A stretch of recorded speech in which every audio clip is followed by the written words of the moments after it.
Good evening and welcome back to another episode of The Longing, where today we will be continuing to read The Wind in the Willows by Kenneth Grahame. So, let's get going.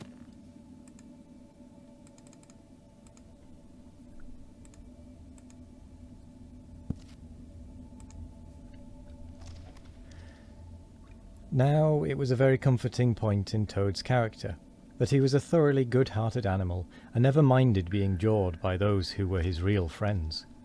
And even when most set upon a thing, he was always able to see the other side of the question. So, although while the rat was talking so seriously, he kept saying to himself mutinously, "But it was fun though, awful fun," and making strange suppressed noises inside him.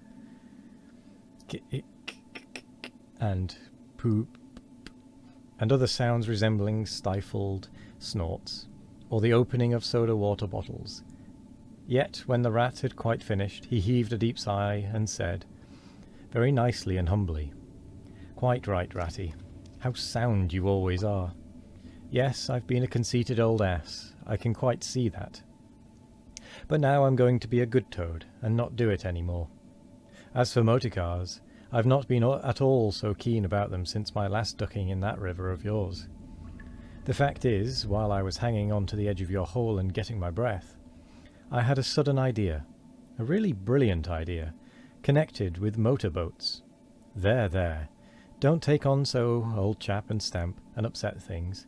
It was only an idea, and we won't talk any more about it now. We'll have our coffee, and a smoke, and a nice quiet chat, and then I'm going to stroll quietly down to Toad Hall, and get into clothes of my own and set things going again on the old lines. I've had enough of adventures. I shall lead a quiet, steady, respectable life, pottering about my property and improving it, and doing a little landscape gardening at times.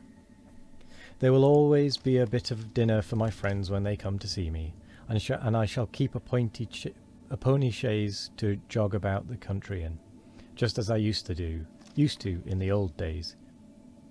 Just as I used to in the good old days, before I got restless and wanted to do things."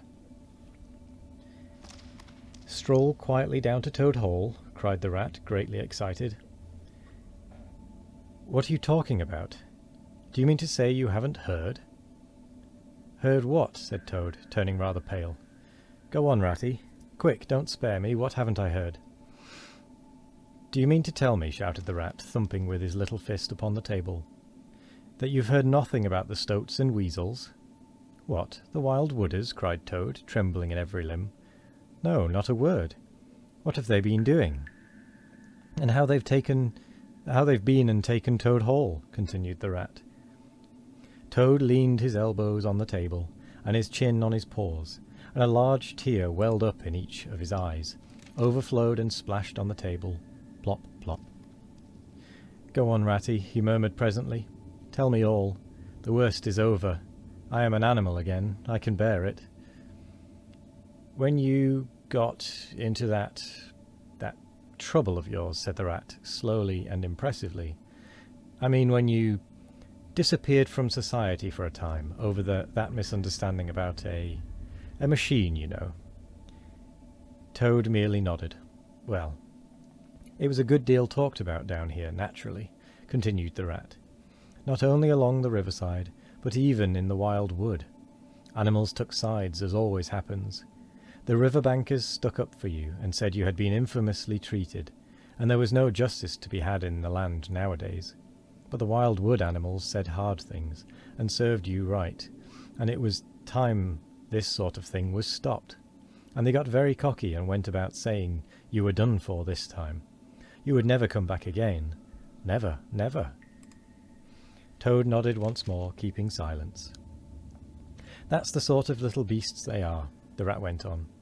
"But Mole and Badger, they stuck out, through thick and thin, that you would come back again soon, somehow. They didn't know exactly how, but somehow." Toad began to sit up in his chair again, and to smirk a little. "They argued from history," continued the rat. "They said that no criminal laws had ever been known to prevail against cheek and plausibility such as yours, combined with the power of a long purse. So they arranged to move their things into Toad Hall and sleep there, and keep it aired, and have it all ready for you when you turned up. They didn't guess what was going to happen, of course. Still, they had their suspicions of the wild wood animals. Now I come to the most painful and tragic part of my story. One dark night, it was a very dark night and blowing hard too, and raining simply cats and dogs, a band of weasels, armed to the teeth, crept silently up the carriage drive to the front entrance.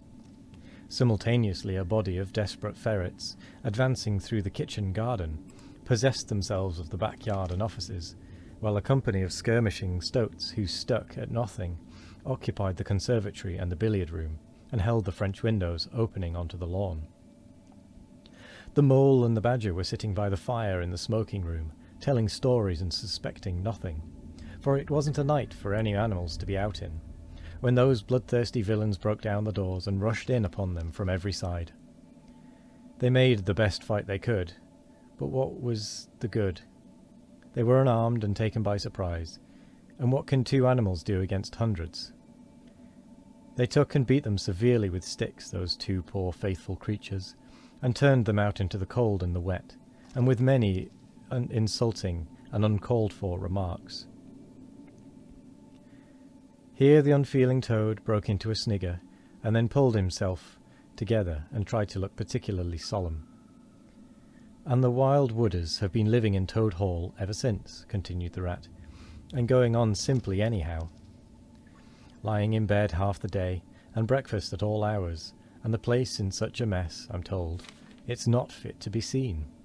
Eating your grub and drinking your drink, and making bad jokes about you, and singing vulgar songs about prisons and magistrates and policemen, horrid personal songs with no humour in them.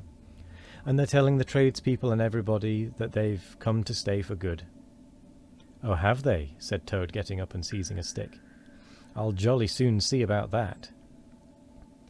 "It's no good, Toad," called the Rat after him. "You'd better come back and sit down. You'll only get into trouble." But the Toad was off, and there was no holding him.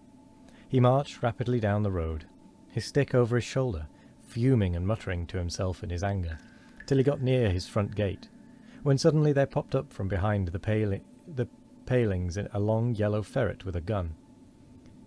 "Who comes there?" said the ferret sharply. "Stuff and nonsense," said Toad very angrily. "What do you mean by talking like that to me? Come out of that at once, or I'll—" The ferret said never a word, but he brought his gun up to his shoulder. Toad prudently dropped flat in the road, and bang! A bullet whistled over his head.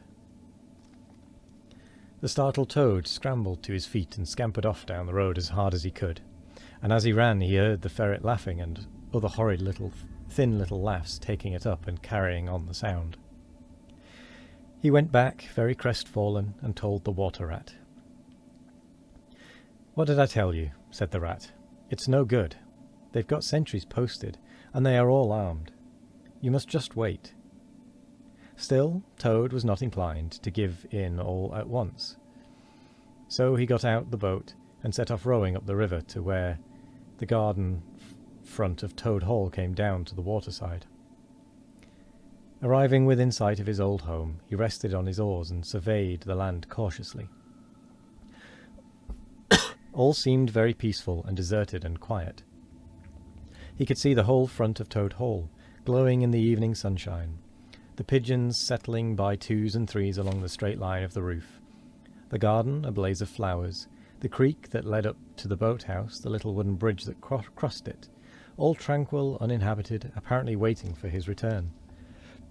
He would try the boathouse first, he thought. Very warily he paddled up to the mouth of the creek, and was just passing under the bridge when, crash! A great stone dropped from above, smashed through the bottom of the boat. It filled and sank, and Toad found himself struggling in deep water. Looking up, he saw two stoats leaning over the parapet of the bridge and watching him with great glee. "It will be your head next time, Toady," they called out to him. The indignant Toad swam to shore, while the stoats laughed and laughed, supporting each other, and laughed again, till they nearly had two fits. That is, one fit each, of course. The toad retraced his weary way on foot, and related his disappointing experiences to the water rat once more. And with that, we come to the end of the episode. So I will say thank you very much for joining me today. I hope you all have a wonderful morning, evening, afternoon, or night. No matter what time of day it is, I hope you all have a wonderful one of it. And as always, we will be back tomorrow for more of The Longing. Goodbye.